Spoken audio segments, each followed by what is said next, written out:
একবার একটা আম গাছে একটা এমন আম ছিল যে সবার থেকে আলাদা। ওই আমটা পাকা এবং রসে ভরা। ওই আমটা চিন্তা করতে পারতো, আবার কথাও বলতে পারতো।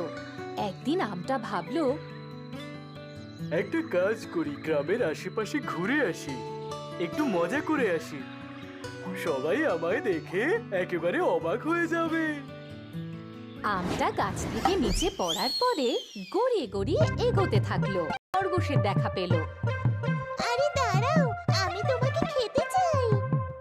তুমি আমায় খেতে পারবে না, কারণ আমি হলাম এক জাদু আম। আমি তোমার আগে পালাবো, তুমি কি করে আমায় খাবে? এই কথা বলে আম দ্রুত গতিতে গড়াতে গড়াতে দৌড়তে লাগলো। খরগোশ ওর পিছনে পিছনে খুব জোরে জোরে দৌড়তে লাগলো। দৌড়তে দৌড়তে খরগোশ বলল, খুব জোরে দৌড়তে পারি, দেখবে আমি তোমায় ধরে ঠিক খেয়ে নেব। হ্যাঁ হ্যাঁ, চেষ্টা করো, তুমি যত জোরে দৌড়চ্ছ। দৌড়তে দৌড়তে খরগোশ হাঁপিয়ে গেল আর ও আবার নিজের জায়গায় ফিরে গেল। তখনই একটা ছোট্ট বাচ্চা ছেলে আমটাকে দেখলো। আমি তোমায় ধরে খেয়ে ফেলবো।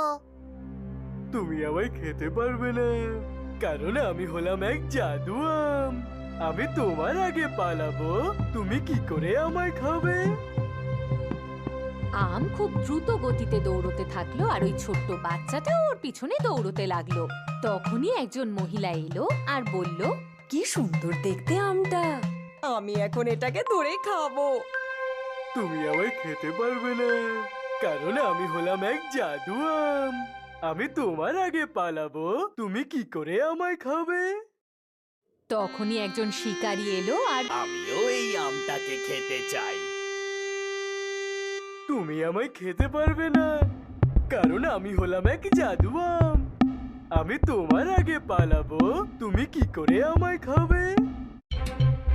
আম জোরে জোরে দৌড়তে লাগলো আর ওর পিছনে এক ছোট্ট বাচ্চা, আর তার পিছনে এক মহিলা, আর সবার শেষে এক শিকারী। এতটা দৌড়ানোর পর আম ক্লান্ত হয়ে পড়ল। আমি ঘাসের মধ্যে লুকিয়ে পড়ি, খুঁজেই পাবে না। আম ওখানে ঘুমিয়ে পড়ল। বাচ্চা, মহিলা আর ওই শিকারী আমটাকে খুঁজতে খুঁজতে ক্লান্ত হয়ে পড়ল, আর তারপর সবাই নিজের বাড়ি ফিরে গেল। আম ওখানেই বেশ একদিন আমটা শুকিয়ে পচে গেল আর পোকাও ধরল তাতে। তারপরও ভাবলো, যদি আমি কারো সুস্বাদু খাবার হতে পারতাম। আজ আমার অহংকার আমায় নষ্ট করে দিল। এখন আরো কারোর খাওয়ার যোগ্য রইল না। ও মনে মনে খুব পস্তালো।